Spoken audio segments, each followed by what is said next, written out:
சேலம் கிச்சிபாளையம் 5 சமூகத்திற்கு பாதிக்கப்பட்ட அருள்மிகு ஸ்ரீ முனியப்பன் கோவிலில் அமைந்துள்ள ஸ்ரீதேவி பூதேவி ஸ்ரீ வரதராஜ பெருமாள் உற்சவர் திருக்கல்யாண வைபோக விழா வெகு விமர்சனம் நடைபெற்றது. இதன் முன்னிட்டு காலை கண் திறப்பு நிகழ்ச்சி நடைபெற்று கலச பூஜைகள் ஓமம் நடைபெற்றது. பின்னர் உற்சவர்களுக்கு சிறப்பாக அபிஷேகம் நடைபெற்றதும் புது பட்டாடை உடுத்தி பலவித நகை ஆபரணங்கள் நறுமண மலர் மாலைகள் சூட்டி சிறப்பாக அலங்காரம் செய்தனர். தொடர்ந்து ஸ்ரீதேவி பூதேவி சமேத ஸ்ரீ வரதராஜ பெருமாளுக்கு திருக்கல்யாண வைபவம் நடைபெற்றது. திருக்கல்யாணத்தை முன்னிட்டு தட்டு சீர் வரிசை பொருட்களை சிறப்பாக அலங்கரித்து வைத்து கும்ப கலசம் வைத்து கலச பூஜை தொடங்கி யாகம் வளர்க்கப்பட்டது. யாகத்தில் 108 வகையான மூலிகை பொருட்கள் சமர்ப்பிக்கப்பட்டதும் பின்னர் உற்சவர்களுக்கு கங்கணம் கட்டப்பட்டதும் எக்னோ பவித்ரம் எனும் பூநூல் அணிவிக்கப்பட்டது. திருமாங்கல்யத்திற்கு சிறப்பு பூஜைகள் செய்து ஸ்ரீதேவி பூதேவி தாயார்களுக்கு மாங்கல்யம் அணிவிக்கப்பட்டது.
பெரியவர்களும் தாய்மார்களும் சிறுவர்களும் சிறுமியர்களும் வந்துள்ள இந்த திருக்கல்யாணம் கலந்து கொண்டு சிறப்பிக்குமாறு அனைவரையும்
மாலை மாற்றுதல் வைபவம் நடைபெற்றது. வாரணம் ஆயிரம் நடைபெற்றது. பின்னர் திருமண கோலத்தில் காட்சியளித்த ஸ்ரீதேவி பூதேவி சமேத ஸ்ரீ வரதராஜ பெருமாளுக்கு பஞ்ச கற்பூர தீபாராதனை காண்பிக்கப்பட்டது. பின்னர் துளசி தலங்களால் அர்ச்சனை செய்து மகா தீபாராதனை காட்டப்பட்டது. ஏராளமான பக்தர்கள் கலந்து கொண்டு தரிசனம் செய்தனர்.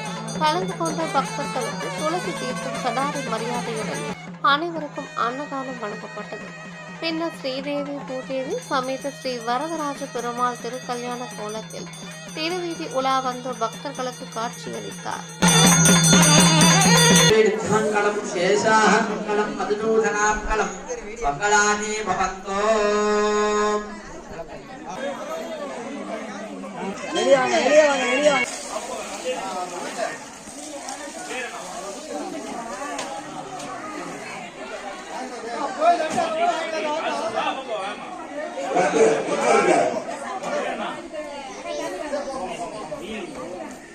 அருள்மிகு ஸ்ரீ முனீஸ்வரர் திருக்கோயிலில் அமைந்துள்ள 5 சமூகத்திற்கு பாத்தியப்பட்ட ஸ்ரீதேவி பூதேவி வரதராஜ பெருமாள் விக்கிரக சிலைக்கு முனியப்பன் திருக்கோயில் பந்தலில் சிறப்பு திருக்கல்யாண வைபோக விழா சிறப்பாக நடைபெற்றது.